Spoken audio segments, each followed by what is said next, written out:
꼭 알아야 할 어제의 뉴스. 제천 스포츠센터 건물은 지난 2011년 7월 사용 승인이 났습니다. 그 뒤로 올해 7월까지 박모 씨가 건물 소유주였습니다. 건물 완공 뒤 자금 상황이 어려워진 박 씨는 2013년부턴 건물 관리에 거의 손을 못 댔다고 합니다. 스프링클러가 고장나면 수리하지 않고 밸브를 잠가버렸다는 증언까지 나옵니다. 경제적으로 힘드셨으니까 돈 들어가는 관리를 잘 못하셨어요. 물이 한번 터지는 바람에 잠갔어요. 또 모든 시설의 공사와 관리는 전문업체가 아닌 건물 관리인에게 맡겼던 것으로 파악됐습니다. 잔금이 너무 많이 밀려 있어가지고 거래업체가 그 곳이라고 하면 아예 수리를 하러 오지 않는다. 지난해 건물 소방시설 점검도 당시 건물주 박 씨의 아들이 직접 했습니다. 서류 양식이었는데 거기에 있는 것들은 직접 했고요. 개인적으로 할 수 없는 부분들에 대해서는 그 소방업체에 직접 얘기를 해서 그 업체에서 와서 점검을 했고. 소방당국은 아들 박 씨가 소방안전관리자 자격이 있는 건 맞지만 지난해 전문업체가 점검한 사실은 없다고 밝혔습니다. 다른 업체에다가 일을 맡겼었다라는 얘기가 있어갖고. 그런 거는 없습니다. 네, 사실이 아닙니다. 이미 전 건물주 박 씨를 한 차례 조사한 경찰은 추가로 박 씨를 불러 조사할 예정입니다. 지난 2009년 3월 신인 배우 장자연 씨는 30살의 나이에 스스로 목숨을 끊었습니다. 며칠 뒤 장 씨가 남긴 문건인 이른바 장자연 리스트가 공개되면서 성상납과 폭력을 강요받은 정황이 담겨 파문을 일었습니다. 경찰은 곧바로 리스트 속 인사들에 대한 수사에 착수했습니다. 소속사 김 대표는 고인을 수십 차례에 걸쳐 술자리에 불러 술접대를 강요하였으며, 그러나 전 대표와 매니저 두 사람만 재판에 넘겨졌고 리스트 수사가 부실했다는 논란이 일었습니다. 과거 논란이 됐던 검찰 수사를 바로잡기 위해 출범한 과거사위원회가 이 사건을 다시 조사할 가능성이 커졌습니다. 대검찰청 개혁위원회가 이미 검토 중인 25개 사건 외에 장자연 씨 사건 등을 추가로 과거사위에 제안하는 방안을 검토하고 있기 때문입니다. 장 씨 사건 외에도 최근 재심 끝에 무죄가 확정된 전북 완주군 삼례읍의 나라수퍼 강도치사 사건 등도 재조사에 포함될 가능성이 큽니다. 이 외에도 전북 익산의 약촌오거리 살인사건과 홍만표 전 검사장의 몰래변론 의혹 사건 등도 재조사 대상에 제한될 것으로 보입니다. 박근혜 전 대통령에 대한 구치소 방문 조사엔 양석조 서울중앙지검 특수 3부장 검사 등 검사 2명과 수사관 2명이 투입됩니다. 조사를 위해 서울구치소 내에는 별도의 조사실이 마련됐습니다. 검찰은 지난 4월 5번에 걸쳐 박 전 대통령을 상대로 구치소 방문 조사를 한 적이 있습니다. 당시는 대기업의 미르재단 지원과 삼성 뇌물수수 혐의 등에 대한 조사였습니다. 내일 조사는 박 전 대통령의 국정원 특수활동비 40억 원 수수 의혹과 대기업을 압박해 보수단체를 지원하게 한 화이트리스트 의혹 등에 초점을 맞출 예정입니다. 하지만 조사가 정상적으로 이루어질지는 미지수입니다. 박 전 대통령이 자신의 재판 출석도 거부하고 있는 상황에서 검찰 조사에 응할 가능성이 낮기 때문입니다. 앞서 박 전 대통령은 지난 22일 검찰청 소환도 건강 등을 이유로 거부했습니다. 박 전 대통령이 현재 구속 상태지만 국정원 특수활동비 상납 혐의 등과 관련된 구속이 아니어서 검찰로선 별도로 체포하지 않고선 박 전 대통령을 강제로 조사할 수 없는 상황입니다. 따라서 검찰은 몇 차례 방문 조사를 시도한 뒤 박 전 대통령이 계속 조사를 거부하면 체포영장을 청구하거나 기존에 확보한 증거와 진술만으로 추가 기소하는 방안을 검토하고 있습니다. 방송 중간에 좋아요를 눌러주시면 새날팀들에게 큰 힘이 됩니다. 미리 감사합니다. 트위터가 진짜 언론입니다. 자, 새로운 한 주가 시작됐네요. 크리스마스 날 방송하고 있습니다. 여러분 메리 크리스마스. 메리 크리스마스. 안녕 크리스마스. 성당은 오래전에 108배를 하면서 그만 갔고요. 종교가 뭐 거의 네. 그랜드 슬램. 자, 세 분 나오셨습니다. 새날의 산타 할아버지 우리 유명정님. 오호호호. 메리 크리스마스. 감사드리고요. 새날의 루돌프 야스님. 안녕하세요, 야수입니다. 코가 빨개요. 예. 자, 마차님 뭐 하고 싶어요? 맛있는 거 많이 먹고 싶어요. 그런 거 말고. 지금 역할이 있잖아요. 하나는 산타, 하나는 루돌프잖아요. 썰매야, 썰매. 그래, 썰매 날. 자, 새가 들어든다의 썰매. 마차님. 안녕하세요, 마차입니다. 예, 어서 오시고요. 자, 성탄절날 방송하니까 굉장히 특별하죠? 저 오늘 쉬는 날인 줄 알았어요. 우리는 그 네. 지상파와 대적하기 위해서 또는 네. 뭐 형편과 대적하기 위해서 만든 방송인데 설날도 안 쉬고 내 생일날도 안 쉬는데 크리스마스라고 쉬어요? 남의 생일에 우리가 그러게. 예수님의 2017번째 생일일 뿐이지. 예. 남이라고 하기에는 너무 유명하신 분 아니에요? 제도로서의 민주주의가 흔들리고 구타는 일은 이제 없습니다. 민주주의가 밥이고 밥이 민주주의가 되어야 합니다. 제가 어제 느낀 건데 이제 새벽에 편집 다 끝내놓고 새벽같이 들어가면 느낀 건데 내가 이 나이 먹도록 크리스마스 때는 기억이 하나도 없어요. 아, 크리스마스에 추억. 어떤 특별한 걸 해본 기억이요?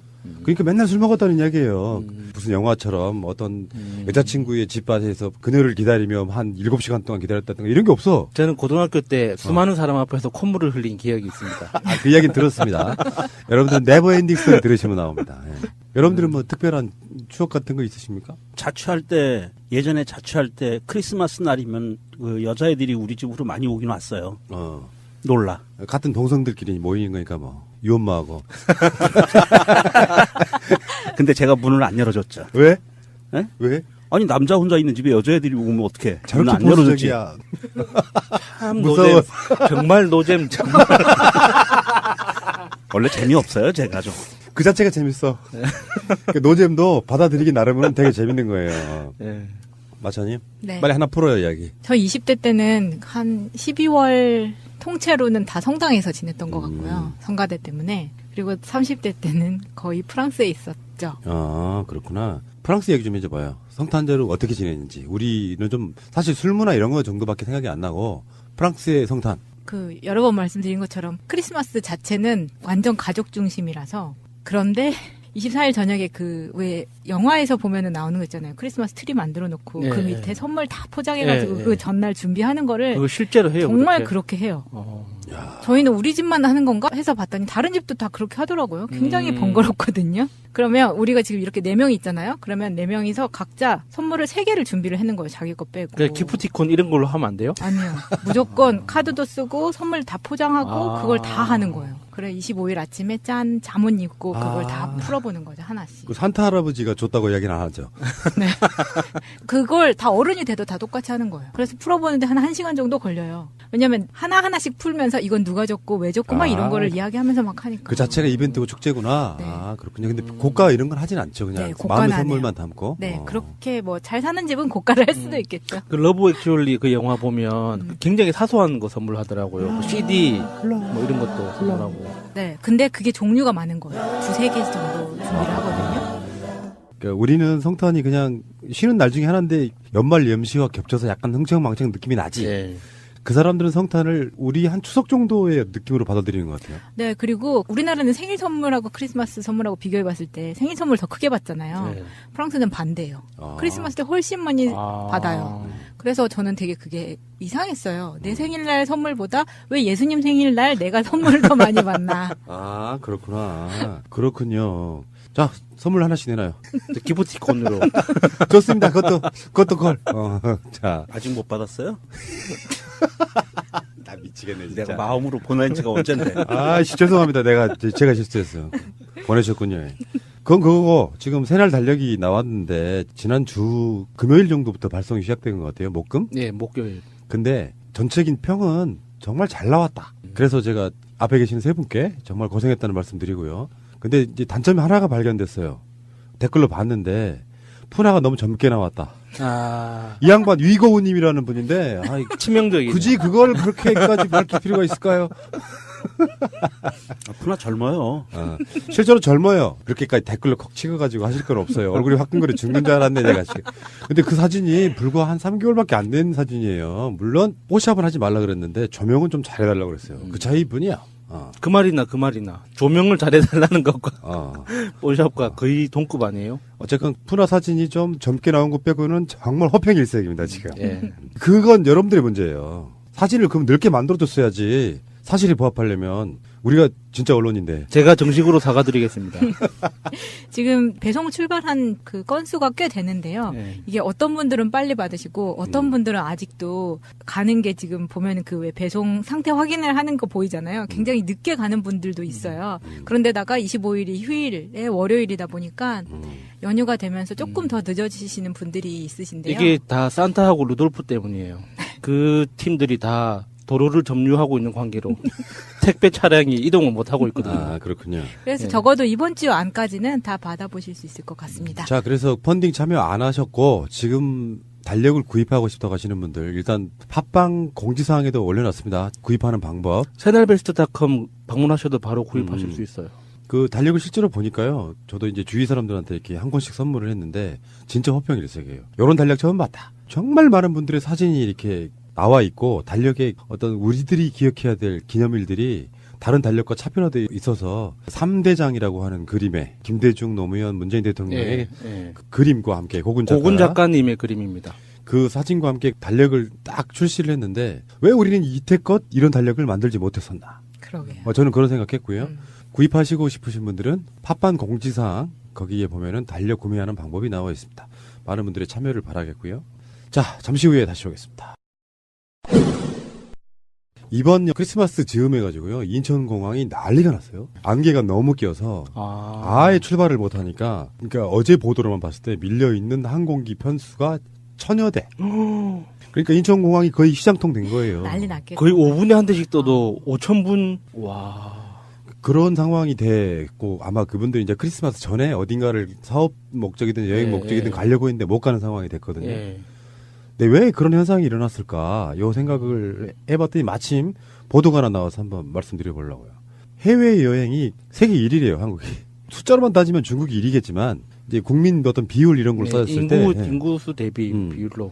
그래서 저는 이 부분에 대한 얘기를 잠깐만 한번 해보자는 거죠. 삶의 질이 높아졌다는 면에서 저는 환영합니다. 삶의 질. 그러니까 일만 하지 않고 해외로 여행 나갈 수 있다는 부분. 서민이신 우리 어머니도 뭐 중국 갔다 오시더라고요. 중국 같은 데 다니시더라고요. 와, 세상 많이 좋아졌구나, 진짜. 해외여행이란 건 불과 수년 전만 해도 언감생심이었죠, 보통 서민들한테는. 그렇죠. 비용 문제도 있고. 근데 관광객 수는 아닌데 2017년 추정치로만 보면 한국인들이 해외에 출국한 숫자, 중복돼 있는 게 굉장히 많을 거예요. 2,600만 명이래요. 엄청 많은 거예요, 이거. 거의 인구의 절반 정도가. 관광을 가든 비즈니스를 가든 다른 나라에 가서 돈 쓰고 오는 건 똑같은 개념이니까 이렇게 많은 분들이 나간다는 거. 근데 아마 중복도 있을 거고 해서 그렇기는 한데 제가 봤을 때는 방송의 힘도 컸다고 봐요. 요즘 해외여행 패키지 시리즈 막 이런 것들이 요 몇 년 사이에 엄청나게 많이 생기면서 그 해외여행 자체를 좀 붐업시키는 그런 게 되게 많았고 그리고 여행사에서 그 저가 패키지가 많이 나오면서 많은 사람들이 해외여행에 눈을 뜨기 시작하지 않았나.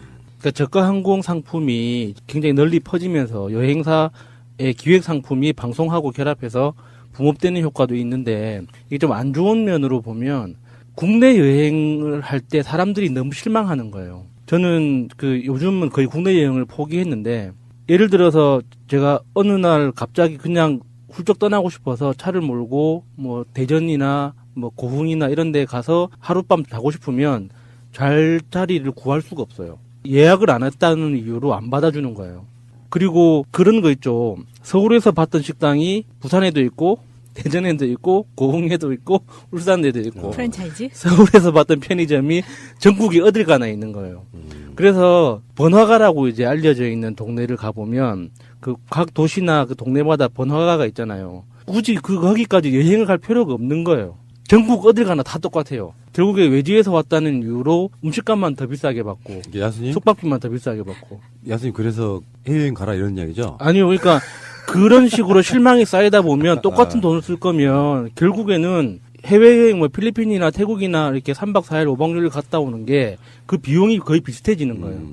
그러니까 그런 게 좀 안타깝더라고요. 이게 지역의 특색이 조금이라도 좀 묻어나는 경험이 있으면 국내 여행도 굉장히 매력적이거든요. 근데 30세 이하 여행도 지금 사상 최대라고 하는 거는 제가 봤을 때는 취업에 대한 스펙이나 이런 거에 한 번쯤 나갔다 와야지만 한 줄 쓸 수 있는 거리가 생기기 때문에 이것도 좀 문제가 되는 것 같아요. 나가서 배워오면 좋지만 안 나가면 안 나간 사람이 바보 되는 이런 거는 좀 안 좋다고 생각을 하거든요. 그런 부분도 있고요. 젊은 층에서 해외를 많이 나간다는 것은 이제 그렇게 스펙 부분도 있지만 사실은 이게 결혼 연령이 점점 늦어지면서 혼자 사는 독신자들이 비율이 높아지기 시작했어요. 그러면서 이 친구들이 편하게 여행을 갈 수 있는 조건이 형성이 됐어요. 그러니까 이 젊은 층에서는 1년에 몇 번 해외여행 가는 거 큰 부담 없이 갈 수 있는 거예요. 거기에 SNS도 한몫하는 거죠. 그렇죠. 인증샷. 근데 이제 반론하시는 분들은 일본이 1,800만 명? 근데 우리보다 인구가 배 좀 많거든요. 그 사람들, 그러니까 1억 인구를 가진 일본이 1억 넘나요? 그러니까 1억 넘는 걸로 알고 있고. 넘습니다. 뭐 1억 5천 정도 되는지는 모르겠지만 그들이 한 1,800만 명 가는데 한국인들은 한 2,600만 명쯤 간다는 거에 대해서 상대적으로 너무 과소비하는 게 아니냐 이런 측면도 있고요. 근데 이거는 뭐 본인이 감당할 수 있다면 근데 이게 다른 한편으로는 아까 야수님 말씀처럼 국내 어떤 관광 산업에 또 어떤 악영향을 끼칠 수 있다는 부분에 있어서 갔다 와서 말씀드릴게요. 그렇죠. 명정님이 요즘 이제 해외여행 자주 가시려고 노력하시는 2018년 통계에 들어가시겠네요. 2018년 통계에는 들어갈 겁니다. 예, 알겠습니다. 자, 지금부터는 이야기가 좀 심각해질 수 있습니다. 제천 화재에 대한 수많은 논란들이 이야기되고 있는데 제가 앞부분을 다시 한번 정리할게요. 논란들 중에 가족의 죽음 앞에 평정심을 가질 수 있는 저는 유족은 없다고 생각해요. 어떤 논란으로 극심하게 쌓이게 되면 그들이 때로는 적이 되는 경우도 있습니다. 그런 논란을 만들지 않는 것이 저는 언론의 역할이라고 생각하고요. 어제 이낙연 총리가 했던 말이 기억이 나는데 고생한 소방관들을 억울하게 만들어버리는 것도 잘못된 거다. 뭐 이런 이야기는 수없이 많은 지금 논란이 있어요. 그래서 한번 아주 차갑게 한번 정리를 한번 해보자는 거예요. 그 제천 화재 참사의 건물주와 관리인이 구속됐거든요. 저는 결정적으로 소방관들이 출동해가지고 골든타임을 놓쳤다, 뭐를 했다, 뭘 사다리차를 어쨌다 이런 것들은 다른 문제라고 생각해요. 서로 간에 실드가 가능하다는 거지. 어떤 열악한 환경, 숫자. 근데 결정적인 건 저는 이렇게 봐요. 스프링클러가 작동되지 않았다는 게 가장 큰 문제일 수 있어요. 꺼놨다는 거죠. 네. 스프링클러를 끄는 이유 중에 하나가 그것으로 인해 생기는 불편함들 때문에 그런 걸 거예요. 갑자기 막 작동을 한다든지 아니면 누수가 발생했다든지 그런 이유로 꺼놔버리면은 이건 방법이 없는 거라고 생각이 들거든요. 그게 첫 번째고 두 번째는 불법 증축. 이 부분도 그 안에 차 있는 연기가 이렇게 옥상이나 이런 데를 통해서 나갈 수 있는 방법이 다 사라져버린 상태가 됐더라고요. 예, 옥상에 개방되어 있어서 연기가 빠져나갔어야 되는데 통로를 통해서 옥상의 불법 증개축으로 인해서 막혀 있었죠. 그래서 연기가 빠져나가지 못하고 건물 내에 정체했던 것이 가장 큰 원인 중에 하나라고. 옥상으로 올라가는 통로가 아예 없었다는 거예요? 옥상 위에 2개 층을 증축을 했어요. 그래서 7층 건물이 9층이 되는 상황이 벌어졌고 이것도 준공 후에 2년 있다가 2개 층을 증축을 해요. 그래서 거기 옥상 부분에 기계실 같은 것이 또 있는데 그것을 살림 용도로 바꿔요.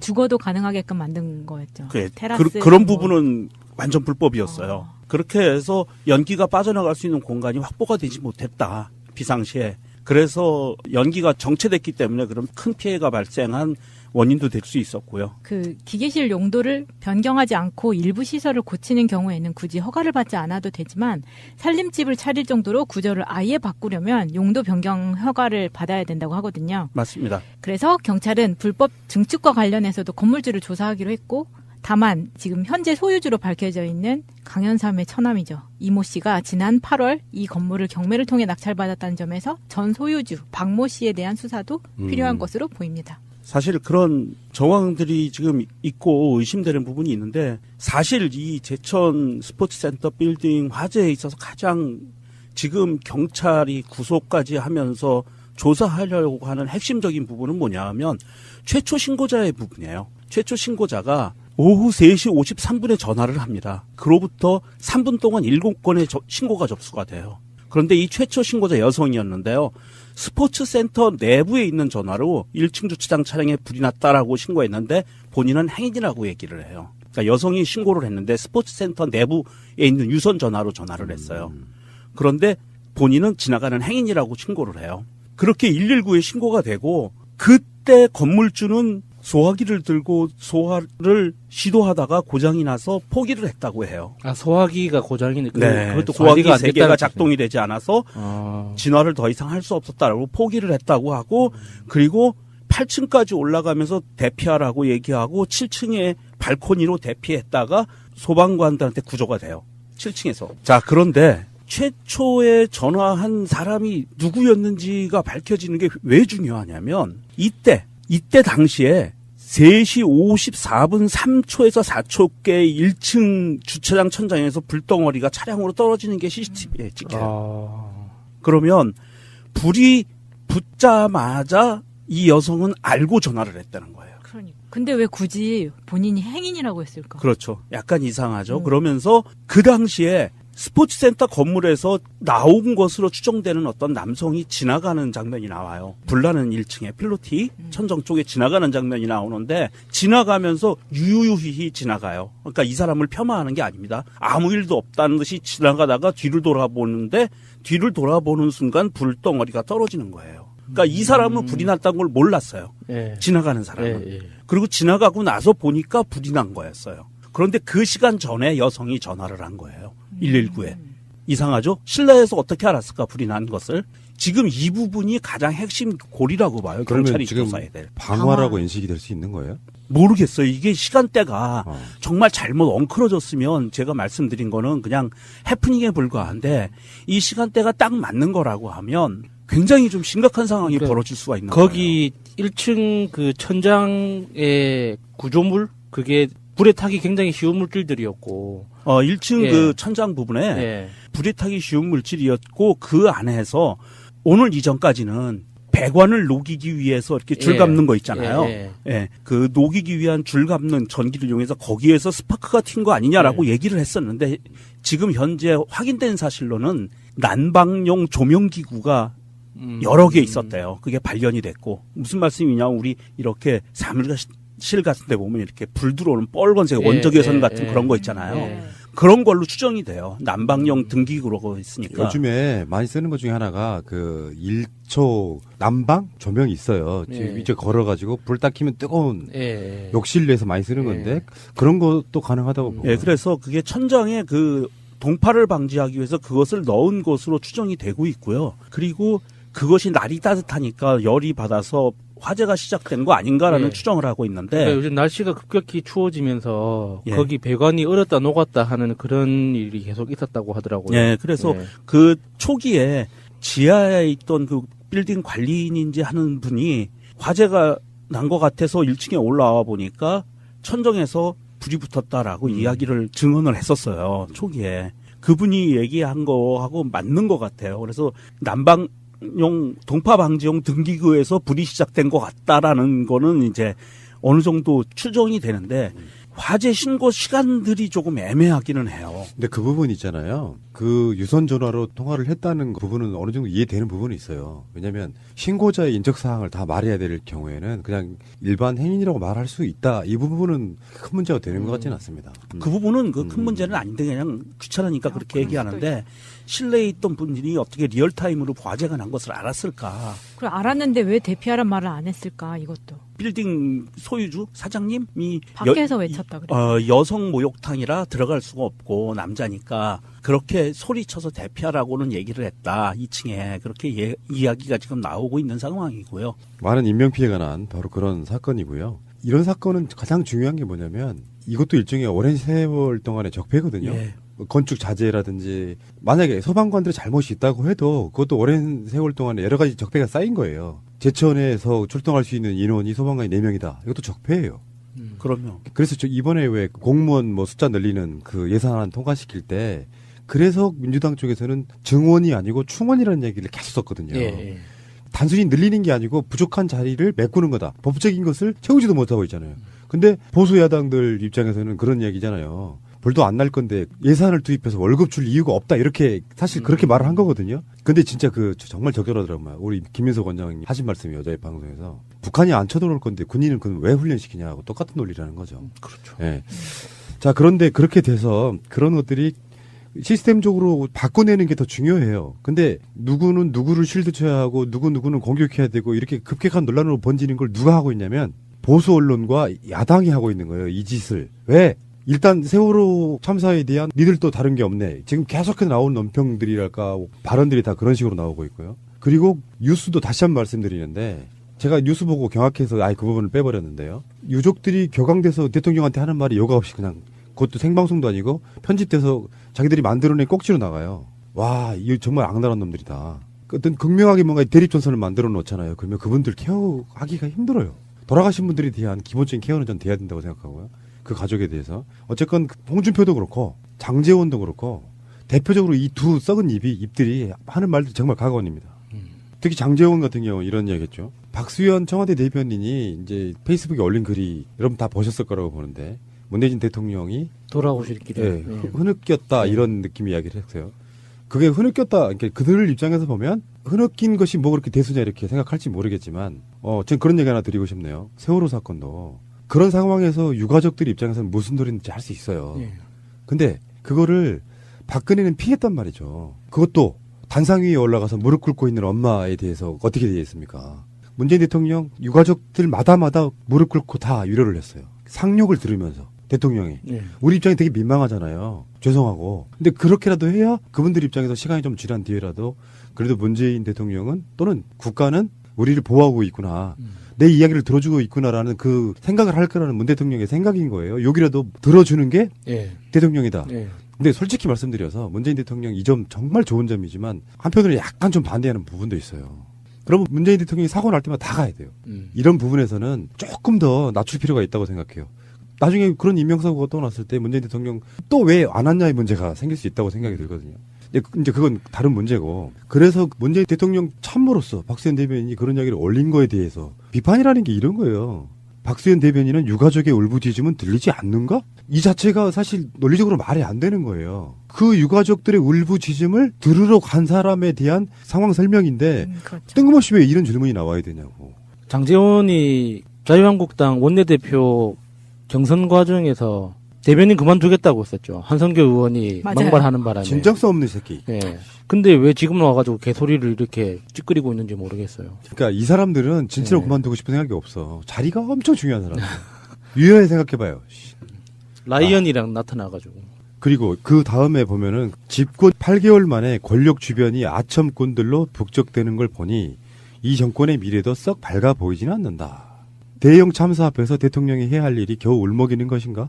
대형 참사 앞에서 참모진이 해야 할 일이 오로지 대통령의 숨소리에 귀 기울이는 것인가? 이 말 속에서 자기들도 아청꾼들이었다는 거를 딱 인정하고 있죠. 이 정권도. 아니 권력 주변에 지금 아청꾼이 누가 있나요? 박수현 대변인 보고 얘기한 건가요? 그렇죠. 그러면서 그때 그 이야기까지 했잖아요. 뭐 이승만 때 각하 뭐 그 얘기까지 나왔어요. 그 얘기까지 했다고 이 사람이. 참나. 아 그게 무슨 아첨이야. 이게 공감력이 떨어져서 그런 거예요. 그러니까 정파 이런 걸 떠나가지고 사람이 많이 죽는 참사가 발생했어요. 한나라의 대통령이 진심으로 가서 무릎 꿇고 이야기를 다 들어줘요. 무슨 할 말이 있겠습니까? 그게 어떤 적폐로 시작된 거 간에 국가 입장에서는 대통령 입장에서는 정말 죄송하고 미안한 거잖아요.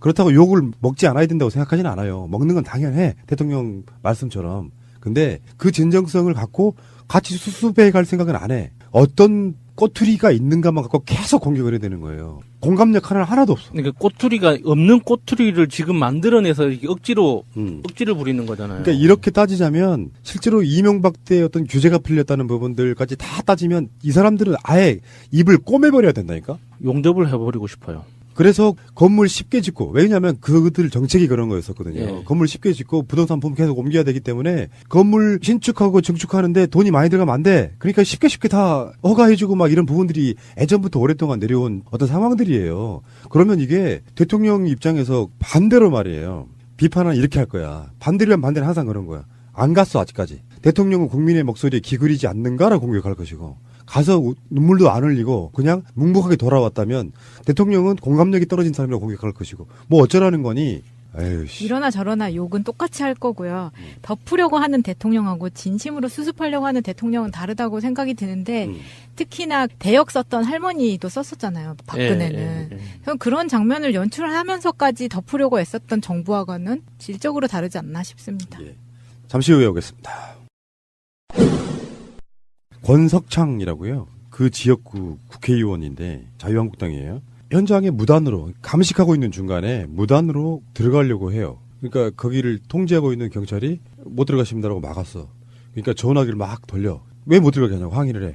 그리고 들어가요. 가족들도 거기에 지금 통제가 안 되면 증거랄까 이런 것들이 훼손될 수 있기 때문에 그렇죠. 화재 원인을 지금 파악해야 되니까. 출입 통제를 시켜놓고 있는 상황에서 나 국회의원이야 하고 들어가는 행태는 뭐예요? 진짜 무식한 짓이에요. 아니 이 사람 이력을 찾아보니까 해외 유학파더라고요. 거의 박사급 학력을 갖고 있는 사람인데 이렇게 무식한 짓을 너무 쪽팔려요. 진짜 이런 사람이 국회의원이라는 게. 그게 누가 봐도 보통 우리 그 미드 유행하면서 요즘도 우리나라 수산물도 잘 만들어지잖아요. 그러면 어떤 사고가 났을 때 그 현장 보존이라는 게 얼마나 중요한 건지 웬만한 시청자들도 다 알거든요, 이제는. 그래서 어떤 뭐 살인 사건이 나든 화재 사건이 나든 사고가 나면 거기 현장 보존하고 과학수사대에서 어떤 결과가 나올 때까지는 그 철저하게 통제된다는 거는 다 상식이잖아요. 그러니까 밖에서 대기하면 돼. 예. 근데 이 사람이 왜 갔겠어요? 그 안에서 하지 말아야 될 짓을 한 게 그 목적이었어요. 인증샷. 사진 찍었. 예, 인증샷. 안철수가 그 옆에 몇 명을 거느리고 가서 그 건물을 배경으로 해서 일렬로 쭉 써서 마이크 대고 얘기하는 인증샷을 찍었어요. 그리고 났는데 이게 본인이 지역구인데 늦었잖아요. 화재 초기에 가가지고 뭔가 애쓰는 모습을 찍힌 것도 아니고 그러니까 뭔가 자기는 다른 샷을 만들어냈어야 되는 거예요. 의정활동 보고서 같은 거. 그렇죠. 화재 참사난 곳에 가서 원인 파악을 위해서 노력하고 있다. 그래서 촬영이 금지된 현장 검증이 진행되고 있는 촬영이 금지된 심지어는 유가족분들도 그 협조를 하느라 촬영하지 않은 장소에 들어가서 인증샷을 찍은 거예요. 심하죠. 저는 한 발짝 더 들어가서 이 건물의 실소유주로 의심받고 있는 강현삼과 권석창은 고등학교 동문입니다. 아, 그래요? 그래서 이 제천에서는 이 둘이 친한 게 더 유명하다 그래요? 그리고 본인이 경찰 출신이기 때문에 그 권력을 이용해서 들어간 거잖아요. 그래서 이 안에 들어가서 뭔가 증거 물품이라던가 지금 강현삼도 그 건물 안에 진입을 할 수가 없는데 거기에 뭔가를 부탁받고 혹은 그런 짓을 하러 들어간 건 아닌가. 이분이 방송 한 1, 2년 만에 음모론자가 다 되셨네. 뭐 그럴 수는 있지. 의심을 할 수는 있어요. 뭐 이게 보통 자유한국당 부류의 대표적인 모습이기도 하고요. 네. 이 사람만 그러는 것도 아니고 그리고 예전에 왜 인증샷이라고 하는 게 그들한테는 생명 같은 걸 수도 있어요. 보통 보면은 뭐 세월호 관련해 가지고 그 목포 신안 같은 데 가서 무슨 자랑하듯이 사진 찍고 오는 그런 모습은 진짜 아니라고 보고 이렇게 포즈를 취해서 하는 뭐 사진 찍는 거 말고요. 자연스럽게 뭔가를 하는 상황에서 사진이 찍히는 정도까지는 나쁠 수 없다고 보는데 기념수 사진 이런 느낌으로 사진 찍지 말라는 거예요.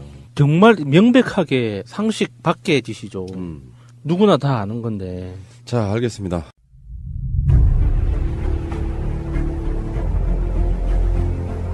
국민들은 국가의 존재 이유가 무엇이냐고 물었습니다. 어려울 때 국가가 든든하게 지켜주고 있다는 믿음을 주어야 합니다. 그것이 국가의 존재 이유입니다. 우리가 재작년이었죠, 거의. 탄저균 이야기 엄청 했었거든요.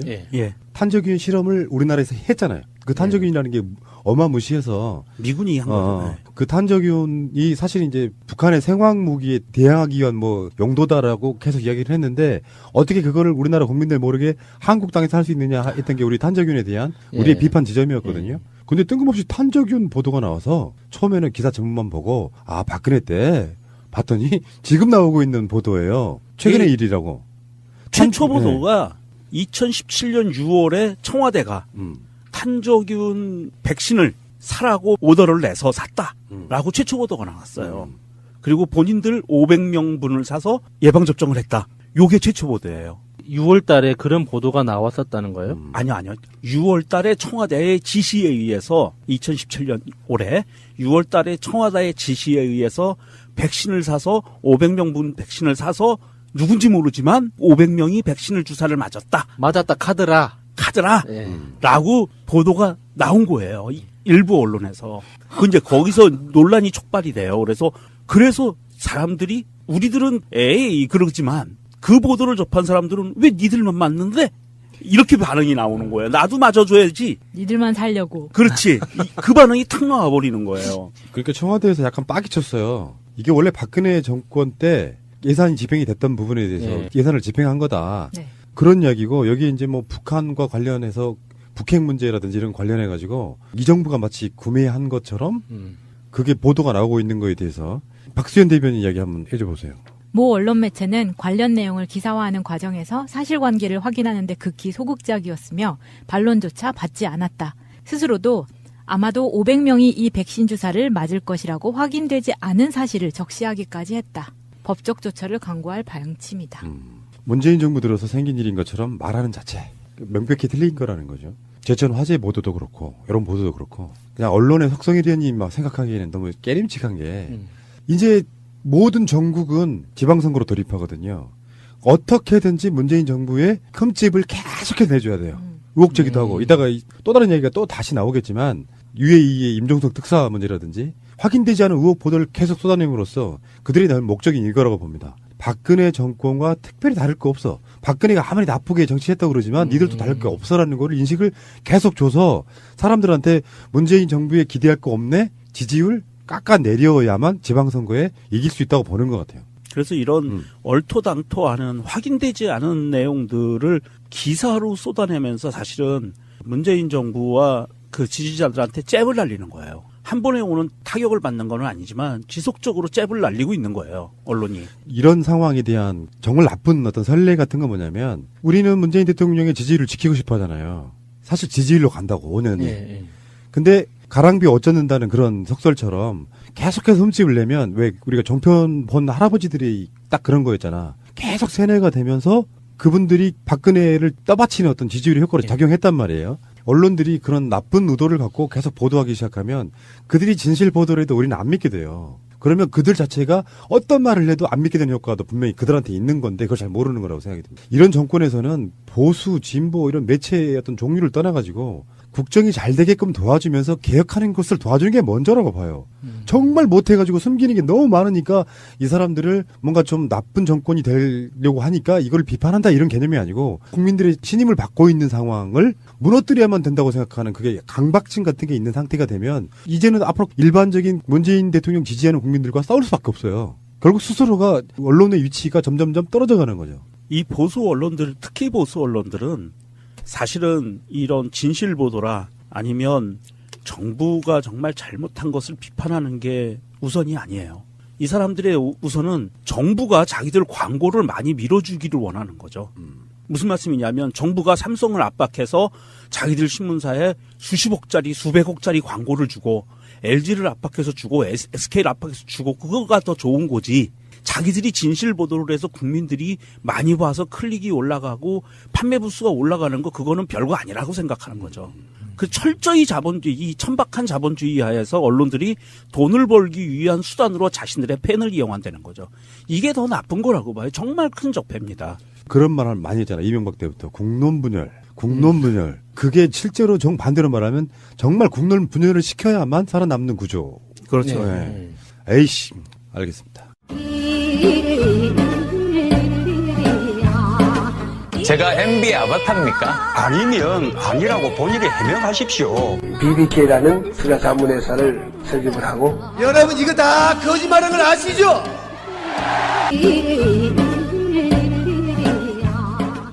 저번에 우리가 한번 말씀드린 적이 있는데요. 기무사가 국방부를 감청했다. 통상의 업무로 하나로서. 네. 그게 핵심이었어. 네. 검찰이 군 직접 수사에 착수했어요. 그냥 일반 검찰이. 군 검찰 말고. 근데 이게 어떤 식으로 이어지는지 잘 생각을 해보니까 그 기무사는 그거를 감청을 해서 압수수색도 대비하고 등등등 했다고 하는데 아직 기무사에 대한 뭐 어떤 적폐청산 이런 거 나왔다는 증거는 없어요. 현재 군대 중에서도 군의 현대화라는 건 뭐냐면 외부에서 통제가 가능하게끔 돼야 되는 그런 부분이 있는 건데 보통 그런 말 옛날에 썼잖아요. 중국을 표현할 때 주계장막 뭐 이렇게 표현을 했잖아요. 네. 들여다볼 수 없는 것. 기무사는 그중에도 갑인 거예요. 그렇죠. 함부로 정보라는 요건 때문에. 이게 기무사가 군 감찰기관이기 때문에 어려웠던 부분이 많죠. 그러면 군 검찰하고 일반 검찰 중에 누가 더 상급 개념이에요? 똑같아요? 상급 개념은 없고요. 지금 이 부분에 대해서는 군 검찰은 내부자고요. 그러니까 일반 검찰을 해야 된다는 거잖아요. 그렇죠. 아까 프라님이 얘기한 거 똑같아요. 군이 통제하느냐, 문민이 통제하느냐. 왜 군사재판이라는 것을 나는 없앤다고 생각하거든. 예, 그게 그 개혁 석양의 법조인들이 가장 먼저 주장하는 것 중에 하나죠. 아니 그들은 우리나라 국민들 아니야? 군 검찰하고 군 법은 없애야 된다고. 그래서 이상한 판결들이 엄청 많이 예, 나오고요. 예. 그들 판결하는 사람들 자체가 계급 체계에 놓여 있다 보니까 더 윗사람들의 뜻을 거스리고 판결하기가 되게 힘들어요. 맞아. 그런 부분이 있고 나는 그래서 이 사건을 전개되는 과정을 보니까 기무사는 현재 국방부를 감청해서 누구에게 보고 있을까? 이게 이명박 라인이 아닐까라는 생각을 해본 거죠. 이게 통제 불가능하다고 보면 그 통제 불가능한 게 어떤 식으로 구조가 쌓여 있는지 모르지만 최소한 기무사에 우리가 왜 국정원장 밑에 뭐 1차장, 2차장, 3차장 있는 것처럼 거기도 주요 간부들이 있을 거 아니에요. 워낙 기밀이라 어떤 체계인지는 모르지만 그중에 이명박 라인의 사람들이 그런 정보들을 내통하는 그런 사이가 아닐까라는 생각을 해봐요. 둘 중에 하나겠죠. 우병우 라인이거나 MB 라인이거나. 근데 제가 보기에는 MB 라인이 맞는 것 같아요. 왜냐하면 이명박이가 MB도 아깝다. 이명박이가 기무사 테니스장을 다녔죠. 그렇죠. 테니스. 빼박이야. 그러니까 민간인이 기무사 테니스장을 유유히 이용을 했다. 이거 문제 100%인 것 같아요. 기무사가 이명박한테 보고하지 않았을까. 지금 그러면 보수 언론들 표현대로 하면은 기무사 고위 관계자와 이명박은 굉장히 특별한 친분이 있다. 이렇게 보는 게 맞죠. 기무사에 아마 한두 명이 아닐 겁니다. 제가 보기에는 이게 보통 이명박이 했던 가장 그 치명적인 악행들 중에 하나가 자기 마음에 맞는 사람들을 일반 공무원까지 집어넣었다는 거거든요. 그래서 호남 배제 그때 했었잖아요. 그래가지고 공무원들도 호남 배제를 시키고 막 이런 배치를 했는데 기무사에 과연 자기한테 줄 서지 않은 장교들을 배치했을까? 그렇죠. 그건 거의 100% 아닌가 싶어요. 상징적인 인물이 원세훈이잖아요. 수도국장 하던 사람을 자기 국정원장으로 국정원장으로 찍었잖아요. 그런 식으로 아마 기무사는 이제 군조직이라 어찌됐든 민간인을 집어넣을 수는 없지만 그 안에 군무원들은 있어요. 민간인. 일반 공무원이죠. 그 사람들은. 군무원도 있지만 그 안에 권력을 휘두르는 조직이 아마 군무원이 휘두르지는 쉽지 않을 거고요. 보통 이제 그 육사 출신들이거든요. 대부분. 우리나라의 군의 그 권력 핵심은. 그 중에서 이명박 라인으로 섰던 사람들이 아마 많은 수가 들어가 있을 거예요. 그래서 이 한두 명의 문제가 아닐 겁니다. 그러니까 지금도 우리나라 국방부에는 그런 식의 서로 간의 알력 싸움이랄까 비선인 거죠. 쉽게 표현하면. 이명박한테 보고할 이유는 사실 없고요. 그 정부에 감청했던 요원들은 그걸 상부에 그냥 보고하는 형식일 텐데 상부가 그걸 잡아서 어떤 용도로 써먹었냐 생각하면 자기 자신들에 대한 개혁을 억제해 오는 부분만 있을 거라고 생각하지는 않아요. 누구에게 보고되느냐 그러면 현재에도 어마어마한 적폐들이 그냥 쌓여 있는 상태라고 보면 될 것 같고요. 저번에 우리가 같이 이야기할 때 어떤 구조에 놓여 있었냐면 국방부 장관 바로 직속으로 만들었던 게 사이버 사령부잖아요. 그러니까 사이버 사령부와 기무사 간의 정보 경쟁 같은 게 있었을 것으로 예측이 되는 정황들이 꽤 많이 나왔다는 이야기를 우리가 드린 것처럼 지금도 현재 그런 상황으로 가고 있는 게 아니냐 싶은 생각이 좀 듭니다. 예전에 왜 기무사령관이 박지만 동기가 했던 적이 있었어요. 그 사람 물러나긴 했지만. 그러니까 군대를 장악하려면 기무사를 장악해. 국방부 장관이나 주요 요직에 있는 사람들은 사실은 아직도 아마 한화의 느낌에 좀 가까운데 그 사람들은 그냥 공식 라인에서 올라오는 지휘 통제 정도만 하는 사람들인 경우가 많고 실제로는 기무사나 국정원이 군과 군 밖에 있는 어떤 그런 정보를 장악함으로써 권력을 유지하는 도구가 됐었단 말이에요. 아마 그런 측면에서 이명박은 이제 선거용도 있었겠지만 사이버 사령부와 기무사에게 총선 경쟁을 시켰던 게 아닌가 이런 생각을 좀 해보거든요. 네, 기무사에 대한 개인적인 경험이 제가 군 막 이등병으로 입대했을 때 그때 기무사에서 호출받아가지고 상담을 한번 한 적이 있는데 제가 그 1학년 신입생 때 선배들 따라서 데모를 몇 번 하다가 이제 덩치도 크고 이렇게 좀 체력도 되고 하니까 이제 선두에서 몇 번 싸움을 한 적이 있거든요. 그래서 그때 이제 하얀색 하이바 쓰고 다니던 그런 백골단? 백골단 그거요. 예. 그 사람들하고 이렇게 몇 번 부딪힌 적이 있어요. 그래서 경찰에 연행이 돼가지고 이제 신입생이라는 이유로 훈방 조치 돼가지고 몇 번 나왔었거든요.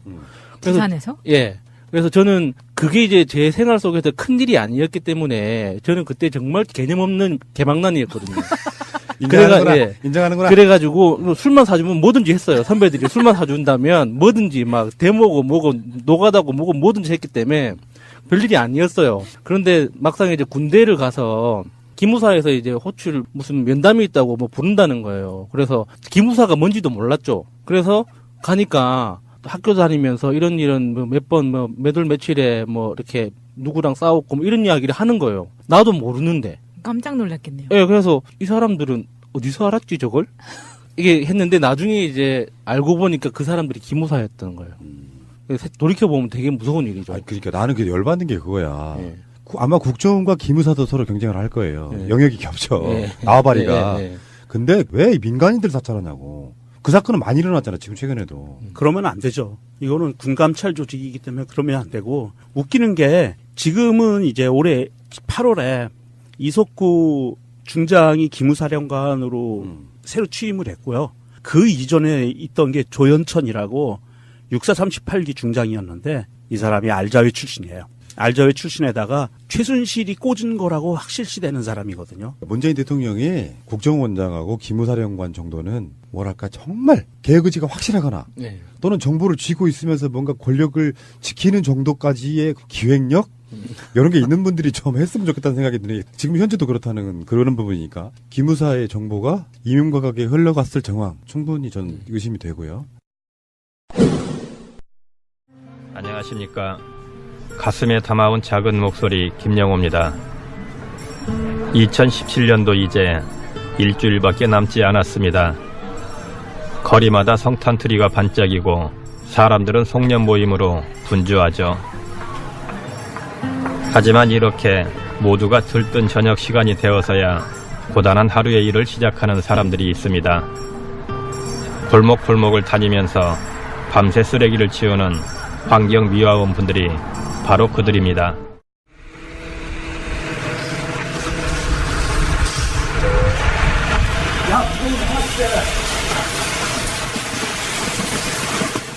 환경미화원 박민용 씨와 이길진 씨의 하루는 저녁부터 시작됩니다.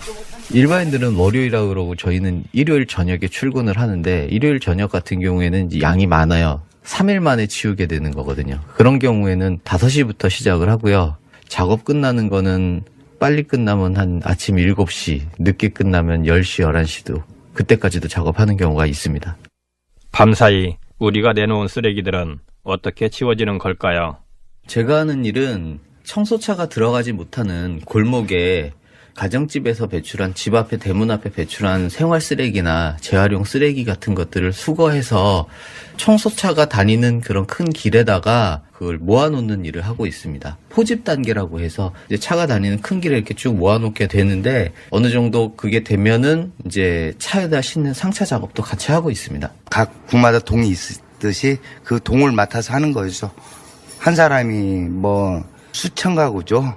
2동이면 몇만 가구도 될 수 있어요. 뭐 연립 같은 경우에 뭐 이런 거는 말도 못하니까요. 미화원 분들은 보통 3인 1조 혹은 2인 1조로 일을 하며 하룻밤 동안 수만 가구가 배출한 쓰레기를 치운다고 하는데요. 작업 환경은 열악하기만 합니다.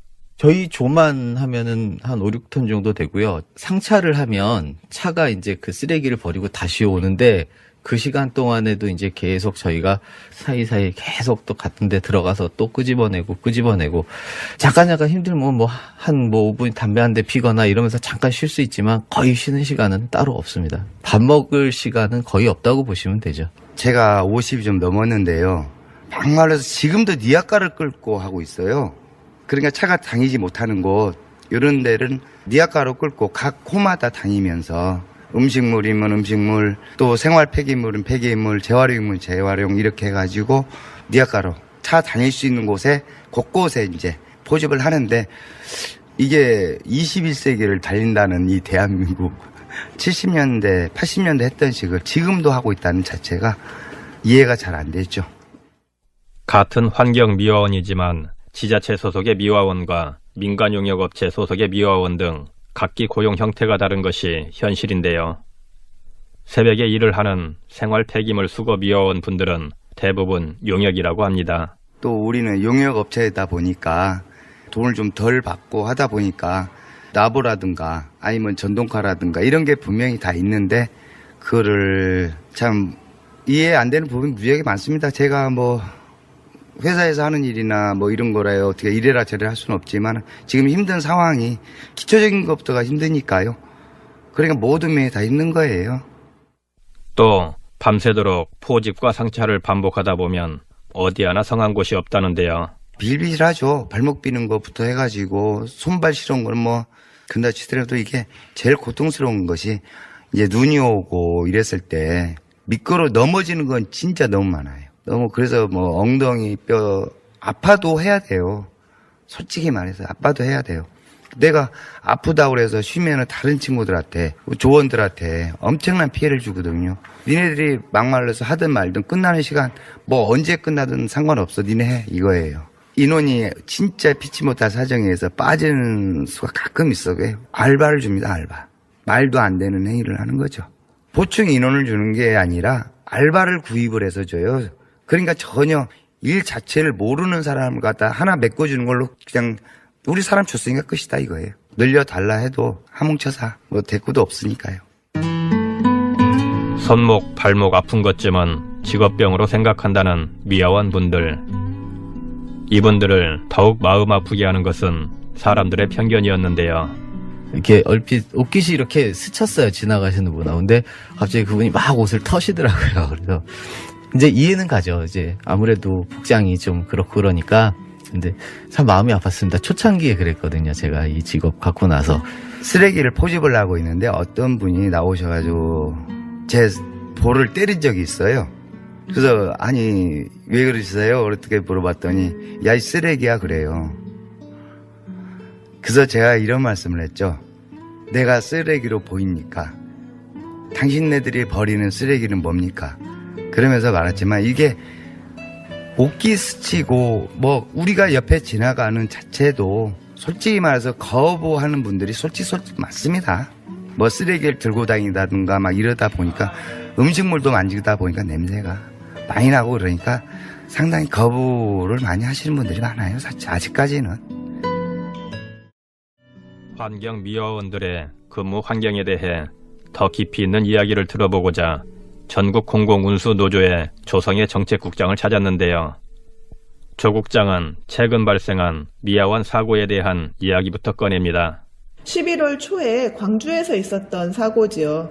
그 광주에서 워낙에 3인 1조로 일을 해야 되는데 2인 1조로 일을 했고 한 사람은 운전을 하고 있고 한 사람은 뒤에서 이제 쓰레기를 차에다 상차하는 작업을 하고 있었는데 차가 약간 앞뒤로 움직일 수 있는 거고 이 사람은 천천히 이제 앞으로 천천히 가면서 옆에 있는 쓰레기를 담는 건데 운전자가 보건대 차하고 작업자 사이가 조금 멀다고 생각이 들어서 이렇게 뒤로 후진을 하는 상황이었고 이제 그걸 보지 못한 작업자는 그 차에 치여서 사망을 하신 거죠. 밤사이 동료가 운전하던 쓰레기 수거차에 치여 사망한 안타까운 사고. 안전하게 조수석에서 타고 내리며 작업하기에는 시간이 절대적으로 부족한 탓에 수거차 뒤에 있는 발판과 봉에 매달린 채 이동하며 아슬아슬한 작업을 이어가야 하는 기본적으로 위험한 근무 구조 때문이었겠죠. 워낙에는 그러면 타지 않고 일을 할 수 있으려면 조금 더 쓰레기 수거량이 좀 줄어들어야 되고 동선이 좀 짧아져야 되는데 적은 인원으로 일을 하려다 보니까 계속 이제 그러한 일이 발생하는 것이고 출장 갔을 때 일본에서 쓰레기 차를 봤는데 똑같은 청소 차량인데요. 동일해요. 그 앞차기도 있고 쓰레기를 수거하고 발판도 있는데 대신 발판만 있는 게 아니라 노동자가 올라설 수 있는 그곳에는 발판 옆으로 이 사람이 떨어지지 않게 하는 펜스를 만들어서 딱 사람이 탈 수 있는 공간을 만든 형태의 차량이 존재했기 때문에 오히려 앞에 타는 게 시간과 이런 게 불편하다 그러면 뒤에 발판뿐만 아니라 발판 옆에 사람이 떨어지지 않을 정도의 펜스를 올려 허리 이상으로 펜스를 올려서 만드는 이런 것도 되게 필요하다고 생각이 들고요. 그렇게 차량을 만들 때는 노동자를 배려하는 이런 기준을 갖고 차량을 만들었으면 합니다. 무엇보다 같은 환경미화원임에도 누구는 직고용, 누구는 용역으로 나뉘어 일을 하고 있기 때문에 그에 따라 안전 역시 차별받고 있다고 하는데요.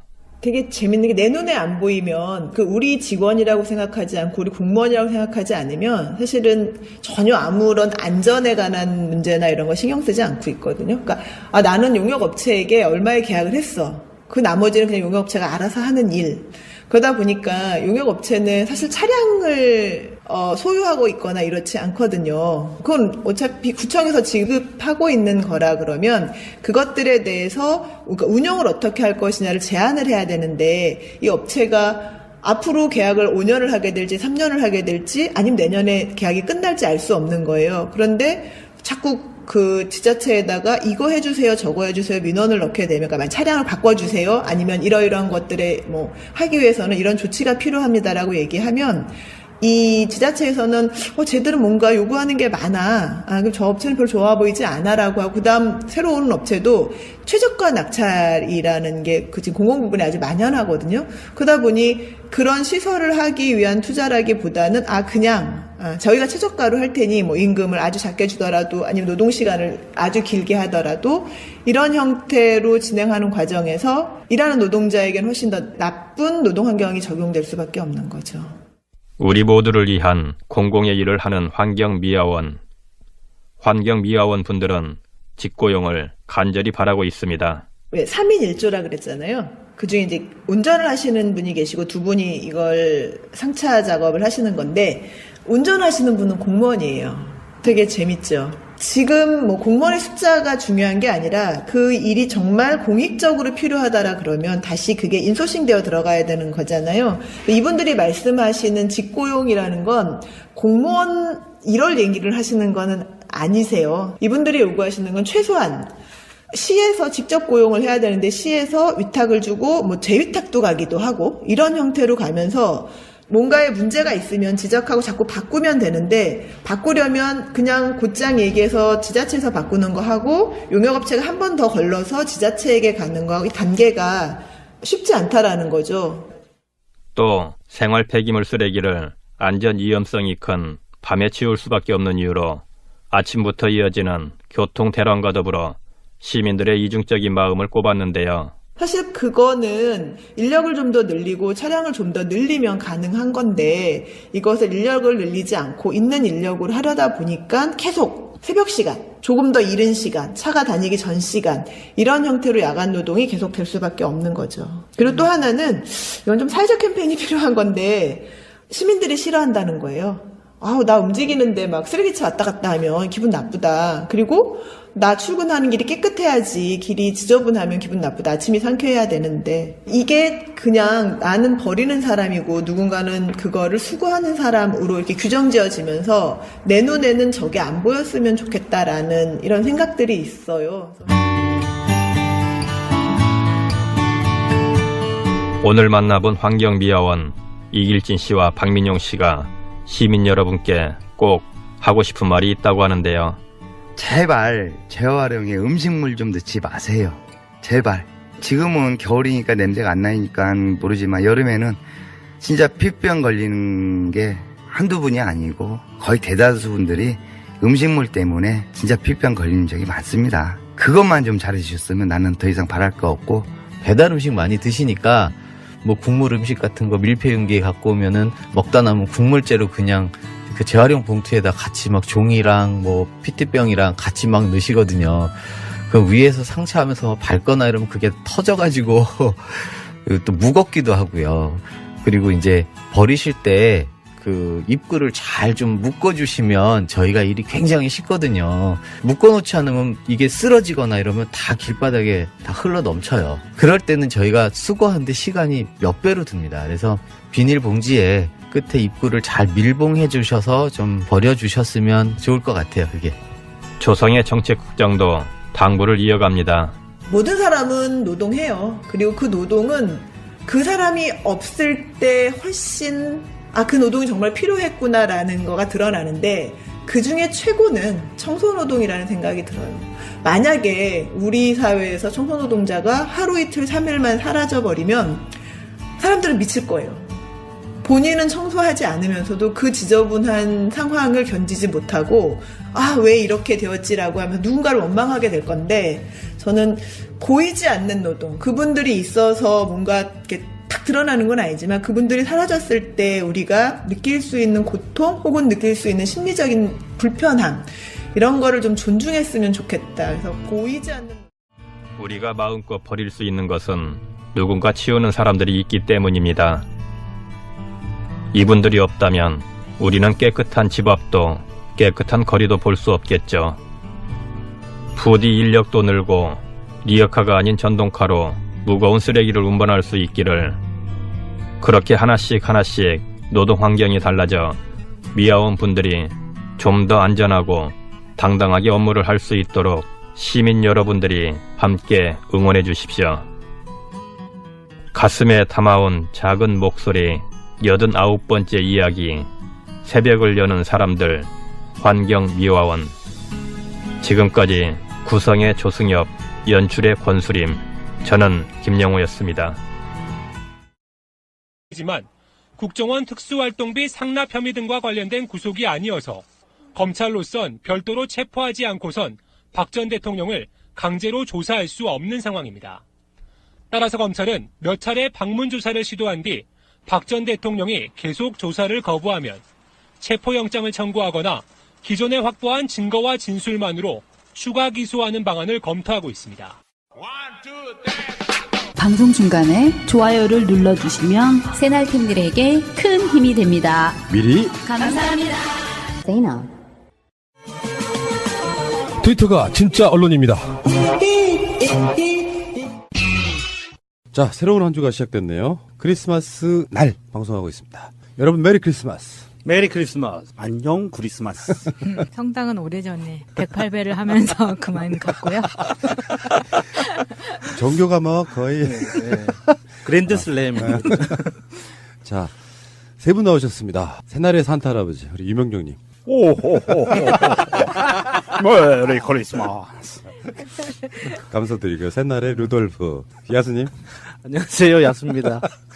코가 빨개요. 네. 자, 마차님 뭐 하고 싶어요? 맛있는 거 많이 먹고 싶어요. 그런 거 말고 여기 지금 역할이 있잖아요. 하나는 산타, 하나는 루돌프잖아요. 썰매야, 썰매. 그래, 썰매 날. 자, 새가 들어든다의 썰매 마차님. 안녕하세요, 마차입니다. 네, 어서 오시고요. 자, 성탄절날 방송하니까 굉장히 특별하죠. 저 오늘 쉬는 날인 줄 알았어요. 우리는 그 네. 지상파와 대적하기 위해서 또는 네. 뭐 형편과 대적하기 위해서 만든 방송인데 설날도 안 쉬고 내 생일날도 안 쉬는데 크리스마스라고 쉬어요. 남의 생일에 우리가 그러게. 예수님의 2017번째 생일일 뿐이지. 예. 남이라고 하기에는 너무 유명하신 분 아니에요? 제도로서의 민주주의가 흔들리고 구타는 일은 이제 없습니다. 민주주의가 밥이고 밥이 민주주의가 되어야 합니다.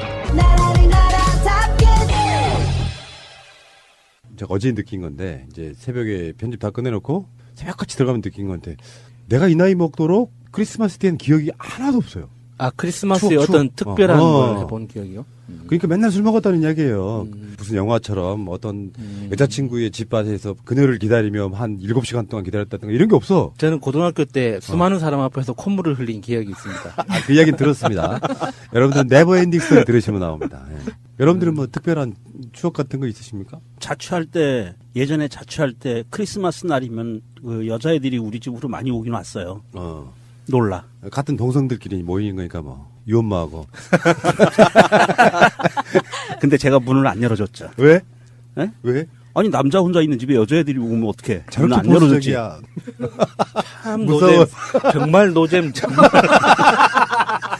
원래 재미없어요 제가 좀. 그 자체가 재밌어. 그 노잼도 받아들이기 나름은 되게 재밌는 거예요. 네.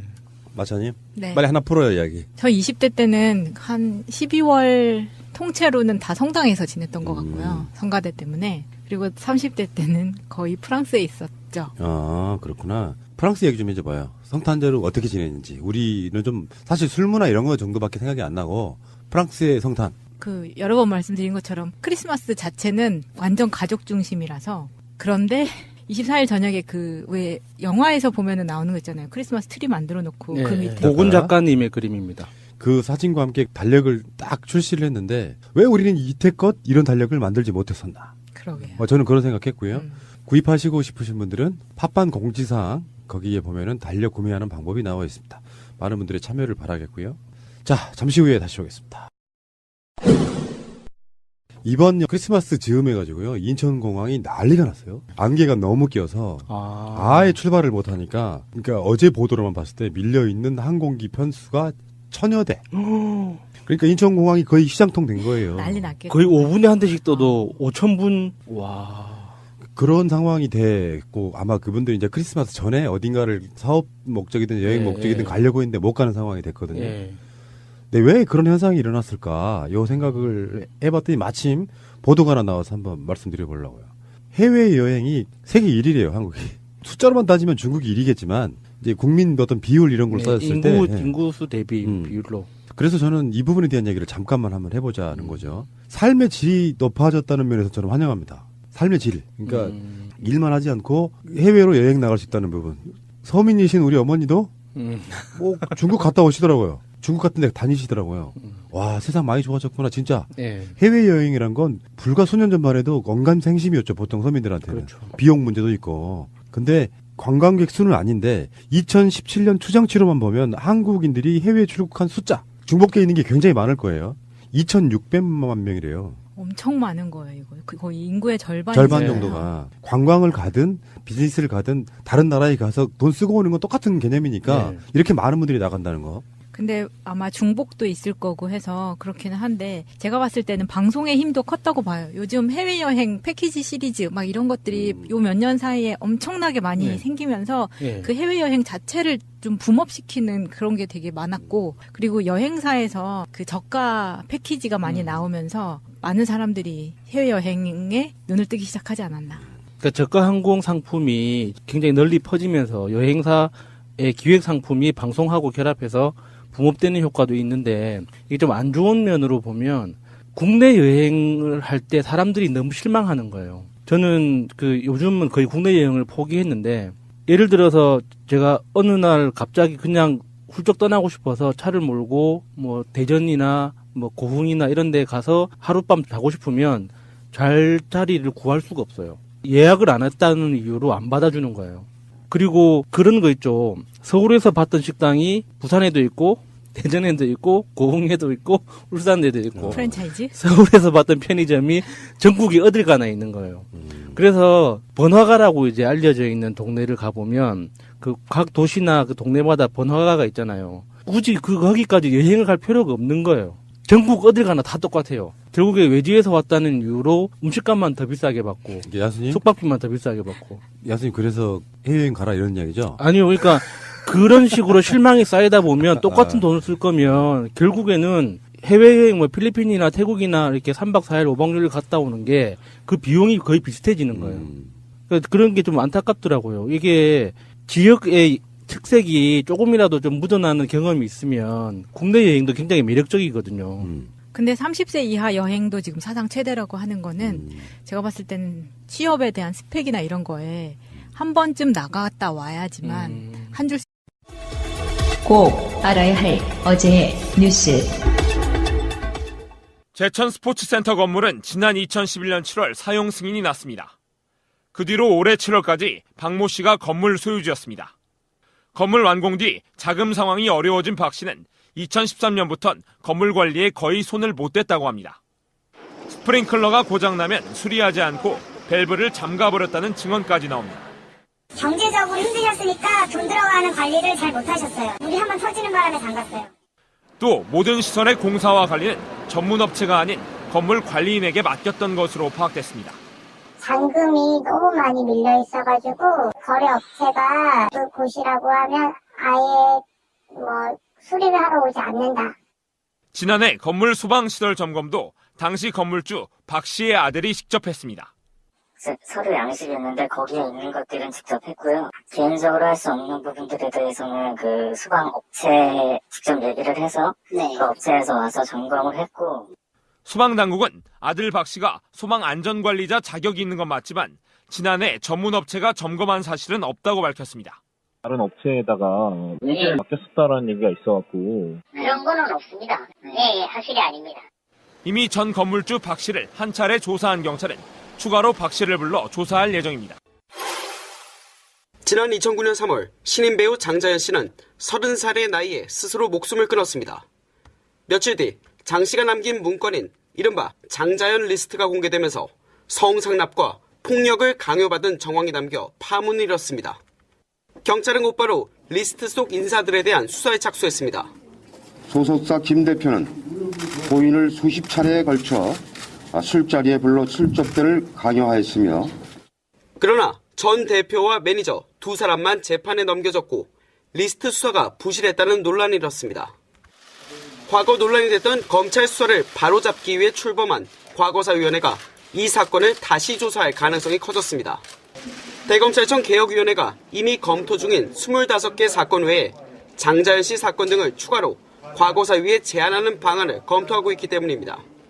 장 씨 사건 외에도 최근 재심 끝에 무죄가 확정된 전북 완주군 삼례읍의 나라수퍼 강도치사 사건 등도 재조사에 포함될 가능성이 큽니다. 이 외에도 전북 익산의 약촌오거리 살인사건과 홍만표 전 검사장의 몰래변론 의혹 사건 등도 재조사 대상에 제한될 것으로 보입니다. 박근혜 전 대통령에 대한 구치소 방문 조사엔 양석조 서울중앙지검 특수 3부장 검사 등 검사 2명과 수사관 2명이 투입됩니다. 조사를 위해 서울구치소 내에는 별도의 조사실이 마련됐습니다. 검찰은 지난 4월 5번에 걸쳐 박 전 대통령을 상대로 구치소 방문 조사를 한 적이 있습니다. 당시는 대기업의 미르재단 지원과 삼성 뇌물수수 혐의 등에 대한 조사였습니다. 내일 조사는 박 전 대통령의 국정원 특수활동비 40억 원 수수 의혹과 대기업을 압박해 보수단체를 지원하게 한 화이트리스트 의혹 등에 초점을 맞출 예정입니다. 하지만 조사가 정상적으로 이루어질지는 미지수입니다. 박 전 대통령이 자신의 재판 출석도 거부하고 있는 상황에서 검찰 조사에 응할 가능성이 낮기 때문입니다. 앞서 박 전 대통령은 지난 22일 검찰청 소환도 건강 등을 이유로 거부했습니다. 박 전 대통령이 현재 구속 상태에 쓸 수 있는 거리가 생기기 때문에 이것도 좀 문제가 되는 것 같아요. 나가서 배워오면 좋지만 안 나가면 안 나간 사람이 바보 되는 이런 거는 좀 안 좋다고 생각을 하거든요. 그런 부분도 있고요. 젊은 층에서 해외를 많이 나간다는 것은 이제 그렇게 스펙 부분도 있지만 사실은 이게 결혼 연령이 점점 늦어지면서 혼자 사는 독신자들이 비율이 높아지기 시작했어요. 그러면서 이 친구들이 편하게 여행을 갈 수 있는 조건이 형성이 됐어요. 그러니까 이 젊은 층에서는 1년에 몇 번 해외여행 가는 거 큰 부담 없이 갈 수 있는 거예요. 거기에 SNS도 한몫하는 거죠. 그렇죠. 인증샷. 근데 이제 반론하시는 분들은 일본이 1,800만 명? 근데 우리보다 인구가 배 좀 많거든요. 그 사람들, 그러니까 1억 인구를 가진 일본이 1억 넘나요? 그러니까 1억 넘는 걸로 알고 있고. 넘습니다. 뭐 1억 5천 정도 되는지는 모르겠지만 그들이 한 1,800만 명 가는데 한국인들은 한 2,600만 명쯤 간다는 거에 대해서 상대적으로 너무 과소비하는 게 아니냐 이런 측면도 있고요. 근데 이거는 뭐 본인이 감당할 수 있다면 근데 이게 다른 한편으로는 아까 야수님 말씀처럼 국내 어떤 관광 산업에 또 어떤 악영향을 끼칠 수 있다는 부분에 있어서 갔다 와서 말씀드릴게요. 그렇죠. 명정님이 요즘 이제 해외여행 자주 가시려고 노력하시니까 2018년 통계에 들어가시겠네요. 2018년 통계에는 들어갈 겁니다. 예, 알겠습니다. 자, 지금부터는 이야기가 좀 심각해질 수 있습니다. 제천 화재에 대한 수많은 논란들이 이야기되고 있는데 제가 앞부분을 다시 한번 정리할게요. 논란들 중에 가족의 죽음 앞에 평정심을 가질 수 있는 저는 유족은 없다고 생각해요. 어떤 논란으로 극심하게 쌓이게 되면 그들이 때로는 적이 되는 경우도 있습니다. 그런 논란을 만들지 않는 것이 저는 언론의 역할이라고 생각하고요. 어제 이낙연 총리가 했던 말이 기억이 나는데 고생한 소방관들을 억울하게 만들어버리는 것도 잘못된 거다. 뭐 이런 이야기는 수없이 많은 지금 논란이 있어요. 그래서 한번 아주 차갑게 한번 정리를 한번 해보자는 거예요. 그 제천 화재 참사의 건물주와 관리인이 구속됐거든요. 저는 결정적으로 소방관들이 출동해가지고 골든타임을 놓쳤다, 뭐를 했다, 뭘 사다리차를 어쨌다 이런 것들은 다른 문제라고 생각해요. 서로 간에 실드가 가능하다는 거지. 어떤 열악한 환경, 숫자. 근데 결정적인 건 저는 이렇게 봐요. 스프링클러가 작동되지 않았다는 게 가장 큰 문제일 수 있어요. 꺼놨다는 거죠. 네. 스프링클러를 끄는 이유 중에 하나가 그것으로 인해 생기는 불편함들 때문에 그런 걸 거예요. 갑자기 막 작동을 한다든지 아니면 누수가 발생했다든지 그런 이유로 꺼놔버리면은 이건 방법이 없는 거라고 생각이 들거든요. 그게 첫 번째고 두 번째는 불법 증축. 이 부분도 그 안에 차 있는 연기가 이렇게 옥상이나 이런 데를 통해서 나갈 수 있는 방법이 다 사라져버린 상태가 됐더라고요. 예, 옥상에 개방되어 있어서 연기가 빠져나갔어야 되는데 통로를 통해서 옥상의 불법 증개축으로 인해서 막혀 있었죠. 그래서 연기가 빠져나가지 못하고 건물 내에 정체했던 것이 가장 큰 원인 중에 하나라고. 옥상으로 올라가는 통로가 아예 없었다는 거예요? 옥상 위에 2개 층을 증축을 했어요. 그래서 7층 건물이 9층이 되는 상황이 벌어졌고요. 그것도 준공 후에 2년 있다가 2개 층을 증축을 해요. 그래서 거기 옥상 부분에 기계실 같은 것이 또 있는데 그것을 살림 용도로 바꿔요. 아, 주거도 가능하게끔 만든 거였죠. 테라스 그런 부분은 완전 불법이었어요. 그렇게 해서 연기가 빠져나갈 수 있는 공간이 확보가 되지 못했다. 비상시에. 그래서 연기가 정체됐기 때문에 그런 큰 피해가 발생한 원인도 될 수 있었고요. 그 기계실 용도를 변경하지 않고 일부 시설을 고치는 경우에는 굳이 허가를 받지 않아도 되지만 살림집을 차릴 정도로 구조를 아예 선물 다 포장해가지고 네, 그 전날 준비하는 거를 그걸 실제로 해요. 정말 그렇게 해요. 저희는 우리 집만 하는 건가 해서 봤더니 다른 집도 다 그렇게 하더라고요. 굉장히 번거롭거든요. 그러면 우리가 지금 이렇게 4명이 있잖아요. 그러면 4명이서 각자 선물을 3개를 준비를 해놓은 거예요. 자기 거 빼고. 그래, 기프티콘 이런 걸로 하면 안 돼요? 아니요. 무조건 카드도 쓰고 선물 다 포장하고 그걸 다 하는 거예요. 그래 25일 아침에 짠 잠옷 입고 그걸 다 풀어보는 거죠. 하나씩. 그 산타 할아버지가 줬다고 이야기는 안 하죠. 네. 그걸 다 어른이 돼도 다 똑같이 하는 거예요. 그래서 풀어보는데 한 1시간 정도 걸려요. 왜냐면 하나하나씩 풀면서 이건 누가 줬고 왜 줬고 막 이런 거를 이야기하면서 막 하니까. 그 자체가 이벤트고 축제구나. 네. 아, 그렇군요. 근데 고가 이런 건 하진 않죠. 그냥 네, 고가는 마음의 안 선물만 해요. 담고. 네, 그렇게 뭐 잘 사는 집은 고가를 할 수도 있겠죠. 그 러브 액츄얼리 그 영화 보면 굉장히 사소한 거 선물하더라고요. 뭐 CD 뭐 이런 것도 선물하고. 네, 근데 그게 종류가 많은 거예요. 2-3개 정도 준비를 하거든요. 그러니까 우리는 성탄이 그냥 쉬는 날 중에 하나인데 연말 연시와 겹쳐서 약간 흥청망청 느낌이 나지. 네. 그 사람들은 성탄을 우리 한 추석 정도의 느낌으로 받아들이는 것 같아요. 네, 그리고 우리나라는 생일 선물하고 크리스마스 선물하고 비교해봤을 때 생일 선물 더 크게 받잖아요. 네. 프랑스는 반대예요. 크리스마스 때 훨씬 많이 받아요. 그래서 저는 되게 그게 이상했어요. 내 생일날 선물보다 왜 예수님 생일날 내가 선물을 더 많이 받나. 아, 그렇구나. 그렇군요. 자, 선물 하나씩 내놔요. 기프티콘으로. 좋습니다. 그것도 걸. 자. 아직 못 받았어요? 나 미치겠네, 진짜. 내가 마음으로 보낸 지가 언젠데. 아, 죄송합니다. 제가 실수했어요. 보내셨군요. 그건 그거고, 지금 새날 달력이 나왔는데, 지난주 금요일 정도부터 발송이 시작된 것 같아요. 목금? 네, 목요일. 근데 전체적인 평은 정말 잘 나왔다. 그래서 제가 앞에 계시는 세 분께 정말 고생했다는 말씀 드리고요. 근데 이제 단점이 하나가 발견됐어요. 댓글로 봤는데, 푸나가 너무 젊게 나왔다. 이 양반 위고우님이라는 분인데, 치명적이네. 굳이 그걸 그렇게까지 밝힐 필요가 있을까요? 푸나 젊어요. 실제로 젊어요. 그렇게까지 댓글로 콕 찍어가지고 하실 건 없어요. 얼굴이 화끈거려 죽는 줄 알았네, 내가 지금. 근데 그 사진이 불과 한 3개월밖에 안 된 사진이에요. 물론, 뽀샵은 하지 말라 그랬는데, 조명은 좀 잘해달라고 그랬어요. 그 차이뿐이야. 그 말이나. 조명을 잘해달라는 것과 뽀샵과 거의 동급 아니에요? 어쨌건 푸나 사진이 좀 젊게 나온 것 빼고는 정말 허평일색입니다, 지금. 예. 그건 여러분들의 문제예요. 사진을 그럼 늙게 만들어줬어야지. 사실에 부합하려면 우리가 진짜 언론인데. 제가 정식으로 사과드리겠습니다. 지금 배송 출발한 그 건수가 꽤 되는데요. 네. 이게 어떤 분들은 빨리 받으시고 어떤 분들은 아직도 가는 게 지금 보면 그 왜 배송 상태 확인을 하는 거 보이잖아요. 굉장히 늦게 가는 분들도 있어요. 그런데다가 25일이 휴일에 월요일이다 보니까 연휴가 되면서 조금 더 늦어지시는 분들이 있으신데요. 이게 다 산타하고 루돌프 때문이에요.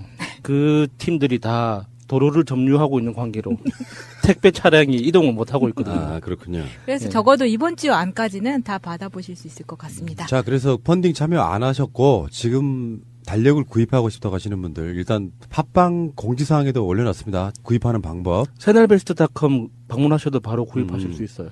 그 달력을 실제로 보니까요. 저도 이제 주위 사람들한테 이렇게 한 권씩 선물을 했는데 진짜 허평일색이에요. 이런 달력 처음 봤다. 정말 많은 분들의 사진이 이렇게 나와 있고 달력에 어떤 우리들이 기억해야 될 기념일들이 다른 달력과 차별화되어 있어서 3대장이라고 하는 그림에 김대중, 노무현, 문재인 대통령의 그 그림과 함께 혹은